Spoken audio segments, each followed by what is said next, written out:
আমারে পিছাইয়া মারছে একবারে পাটাপুতা দিয়া। এখন আমার যে আপনি এতদিন মারছেন, কালকে আপনার বাড়িতে পাইয়া আজকে আপনার অবস্থা তো আরো খারাপ। তার জন্য নির্যাতন, নিপীড়ন, অত্যাচার এগুলো বন্ধ করুন। প্রত্যেকটা মানুষকে অন্তর দিয়ে ভালোবাসার চেষ্টা করুন। আপনার কোন দল নাই, সবচেয়ে বড় দল হচ্ছে আপনি মুসলমান।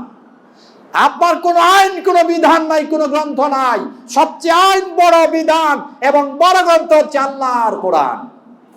আপনার কোন আদর্শের নেতা নাই, সবচেয়ে বড় আদর্শের নেতা হচ্ছে মুহাম্মদ সাল্লাল্লাহু আলাইহি ওয়াসাল্লাম। আপনার কোন জীবন ব্যবস্থা নাই, একমাত্র ইসলাম। এইগুলো নিয়ে সামনে আগান।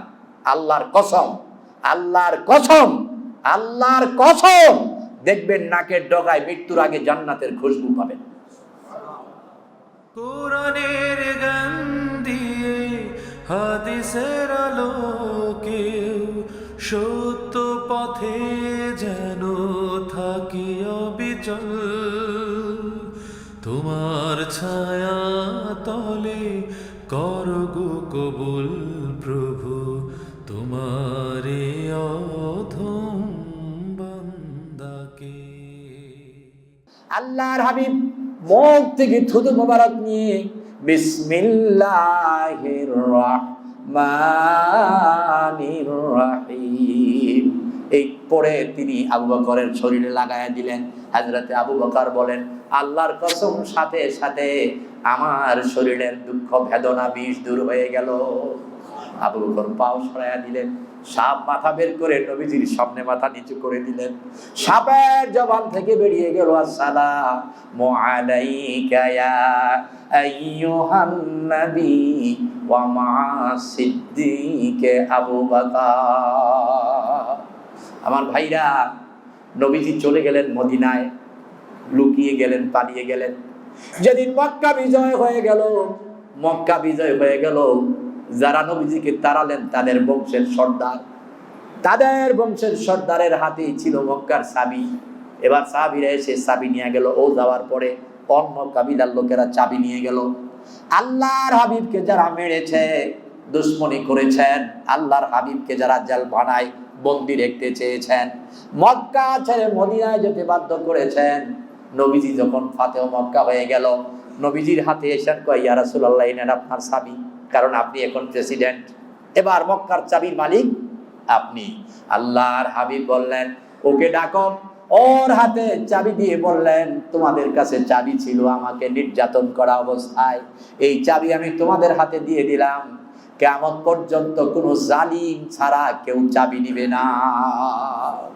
কিয়ামত পর্যন্ত কোনো জালিম ছাড়া কেউ চাবি নিবে না। এই জন্য আজও তাদের উত্তর শরীর কাছে চাবি, মানে চাবির রক্ষক আছে। ওই দেশের গভর্নমেন্ট তাদেরকেই এই চাবির কাজে কাজে লাগায়, কারণ নবীজি বলেছেন কোনো জালিম ছাড়া চাবি নিবে না। এই জন্য এই চাবি নেওয়ার সাহস কেউ করে না। ক্ষমা, উদারতা, ভালোবাসা, এই জন্য আল্লাহ বলেন, ইন্নাকা লাআলা খুলুকিন আযীম। শ্রেষ্ঠতম চরিত্র দিয়ে মুহাম্মদ সাল্লাল্লাহু আলাইহি ওয়াসাল্লামকে প্রেরণ করেছি, তার চরিত্র থেকে তোমরা চরিত্র শিখো। এই জন্য আল্লাহ রাব্বুল আলামিন বললেন, লাকাদ কানা লাকুম ফি রাসূলিল্লাহি উসওয়াতুন হাসানাহ। আল্লাহ বলেন, অবশ্যই আমার রাসূলের চরিত্র একমাত্র তোমাদের জন্য কল্যাণ এবং অনুকরণ এছাড়া আর কিছু নাই। কিন্তু আমরা রাসূলের চরিত্র থেকে অনেক দূরে, আদর্শ থেকে অনেক দূরে।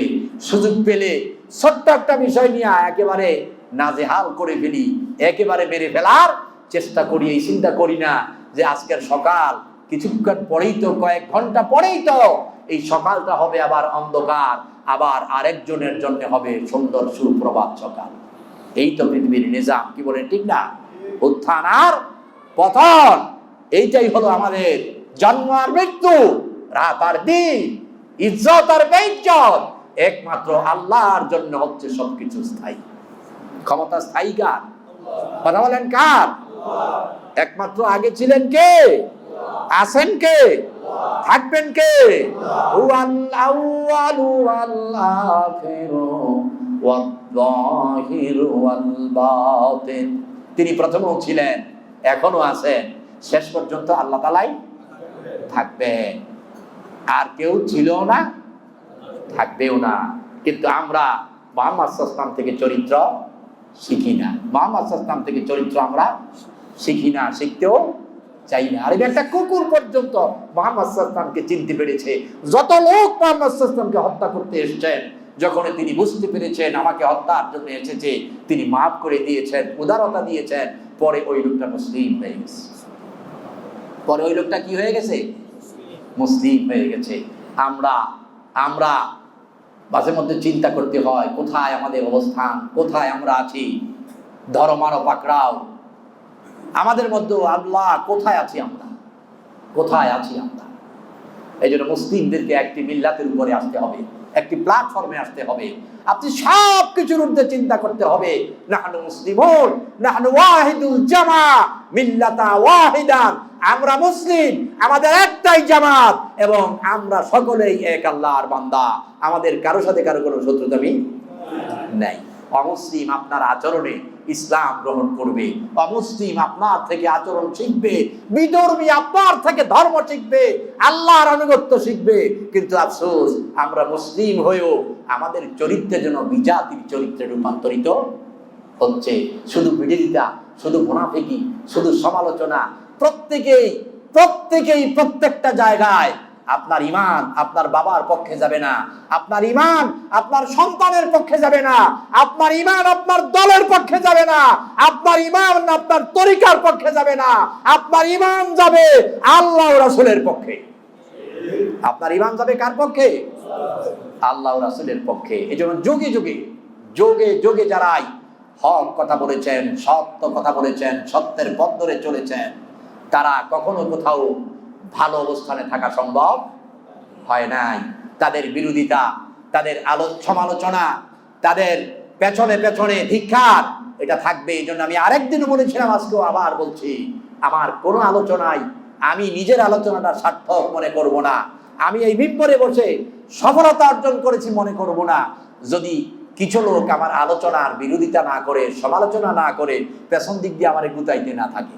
তাহলে তো ঘুমিয়ে পড়বো, তাহলে কি ঘুমিয়ে যাব, তখন আর দিনের কথাগুলো, প্রয়োজনীয় কথাগুলো আসবে না।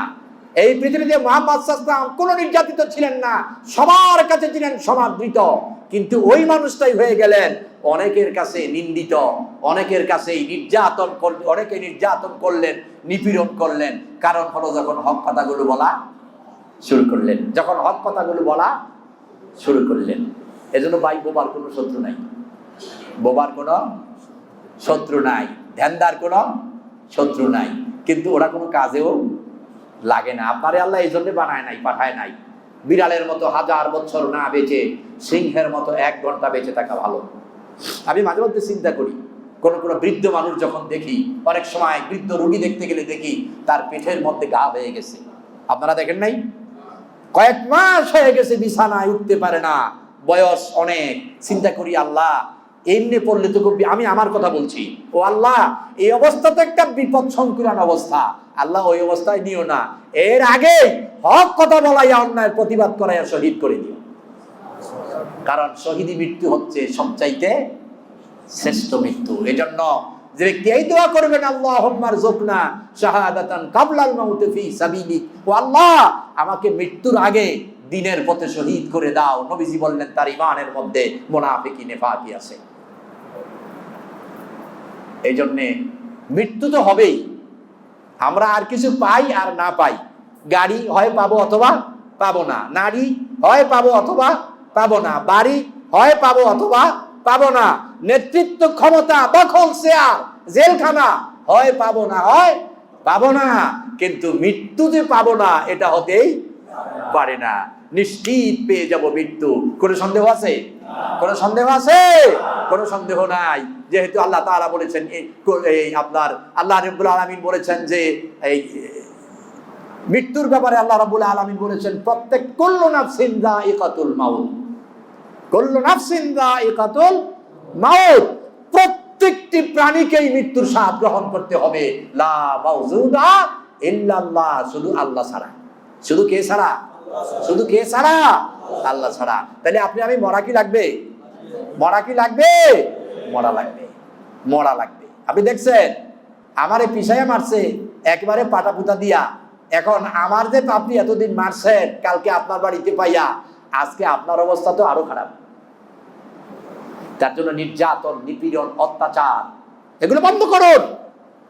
প্রত্যেকটা মানুষকে অন্তর দিয়ে ভালোবাসার চেষ্টা করুন। আপনার কোন দল নাই, সবচেয়ে বড় দল হচ্ছে আপনি মুসলমান। আপনার কোন আইন, কোন বিধান নাই, কোন গ্রন্থ নাই, সবচেয়ে আইন বড় বিধান এবং বড় গ্রন্থ হচ্ছে আল্লাহর কোরআন। আপনার কোন আদর্শের নেতা নাই, সবচেয়ে বড় আদর্শের নেতা হচ্ছে মুহাম্মদ সাল্লাল্লাহু আলাইহি ওয়াসাল্লাম। আপনার কোন জীবন ব্যবস্থা নাই, একমাত্র ইসলাম। এইগুলো নিয়ে সামনে আগান। আল্লাহর কসম, আল্লাহর কসম, আল্লাহর কসম, দেখবেন নাকের ডগায় মৃত্যুর আগে জান্নাতের খুশবু পাবেন। এই জন্য দলাদলি বন্ধ করুন, হিংসা রোষানল বন্ধ করুন। এইগুলো আপনাকে ধ্বংসের দিকে নিয়ে যাবে। আর এই দেশে দলের তো শেষ নাই। এই দেশে দলের শেষ আছে নাকি? সব দল সবারই চায়। এখন মসজিদে 5 ওয়াক্ত জামাত, প্রতিদিন জামাত কয় ওয়াক্ত? 5 ওয়াক্ত। এখন বিএনপি কয় আমাদের ইমাম থাকবে, তাহলে ইমাম হইলো কয়টা? একটা। এরপরে ফাঁকে আবার জামাত কয় আমাদের থাকবে। এবার আপনার তাবলিগের হুজুররা বলতেছে না, লোকটা ইমামটা হবে আমাদের। এবার চরমনাইর হুজুর বলতেছে আমাদের। এবার সরচিনার হেজবুল্লাহ বলতেছে না, ওইটা হবে না, আমাদের লাগবে। তাহলে ভাই নামাজ কয়েক তো? ইমাম লাগবে মনে হয় 100। ইমাম লাগবে কয়শো? 100। কমিটির বেলায় আসেন একই অবস্থা। এই জন্য না, সবকিছুর ঊর্ধ্বে নীতি নৈতিকতা, সবকিছুর ঊর্ধ্বে আল্লাহকে ভালোবাসা, আল্লাহর হাবিবকে ভালোবাসা। যে ব্যক্তি একবার পড়েছে লা ইলাহা ইল্লাল্লাহ মুহাম্মাদুর রাসূলুল্লাহ, সে আমার ভাই, তার জন্য আমার হৃদয়টা উদার। আমি না খায়া তারে খাওয়াবো, আমি না পড়ে তারে পড়াবো। আমার সাহায্য সহযোগিতার হাত, হৃদয় তার দিকে এগিয়ে দেবো, বাড়াইয়া দেবো। আজকে এই যে দুর্যোগ, এই দুর্যোগে আপনি আমি টাকা পয়সা নিয়ে সব নিয়ে বইসা থাকা, এটাও ইমানের দাবি নয়। সাহায্যের হাত বাড়াই দিতে হবে। যার যে সাধ্য মতো, যার যে সাধ্য মতো অলদায়নি হয়ে যে কোনো ভাবে এই বন্যার্থদের সহযোগিতায় এগিয়ে যান। আপনার আমার মতো কোটি টাকার মালিক তারাও ছিল, হয়তো এক রাতের পরিবর্তে আজকে সে অসহায়। একটা রুটি তার কাছে অনেক দাম, একটা কাপড়, একটা মেজবাতি, একটা মোমবাতি তার কাছে অনেক মূল্য। কিন্তু 6 ঘন্টা 12 ঘন্টা পূর্বে এমন একটা মোমবাতির ফ্যাক্টরির মালিক হয়তো সে ছিল, একটা বেকারির মালিক হয়তো সে ছিল। তাহলে তাকে অসহায় করছে কে? আপনারে আমারে ভালো লাগছে কে? আল্লাহ চাইলে মনে আপনারে আমারে পারে না। পৃথিবীর সবচেয়ে উঁচা জায়গা কাবা, নূহ আলাইহিস সালামের প্লাবনে ওইটাও ছিল পানির তলে, ওই জায়গাও ছিল কি? পানির নিচে। এই জন্য কোনো কিছু পাইয়া লাভ দিয়েন না, ওইটা শুকরিয়া আদায় করেন। দিনকে দিন বলতে শিখবেন, রাতকে রাত বলতে শিখবেন। কোন অন্ধবিশ্বাসে, অন্ধ প্রেমে পক্ষপাতিত্ব না করে আল্লাহর জমিনে দিন কায়েমের জন্য চেষ্টা করবেন। দেখবেন আপনার ঈমান মজবুত হয়ে গেছে, তাজা হয়ে গেছে। এই জন্য সাহায্যের হাত বাড়িয়ে দিবেন। প্রত্যেকে যার যে সাধ্য মতো। আপনাকে দেবে কে? যা আছে তা দিছে কে? আল্লাহ তাআলা। আর প্রত্যেকটা মানুষকে ভালোবাসতে শিখবেন, উদার হতে শিখবেন, ক্ষমাশীল হতে শিখবেন, ভালোবাসা দিতে শিখবেন। আল্লাহ তাআলা আমাদের প্রত্যেককে কবুল করুন, মঞ্জুর করুন বলি আমিন।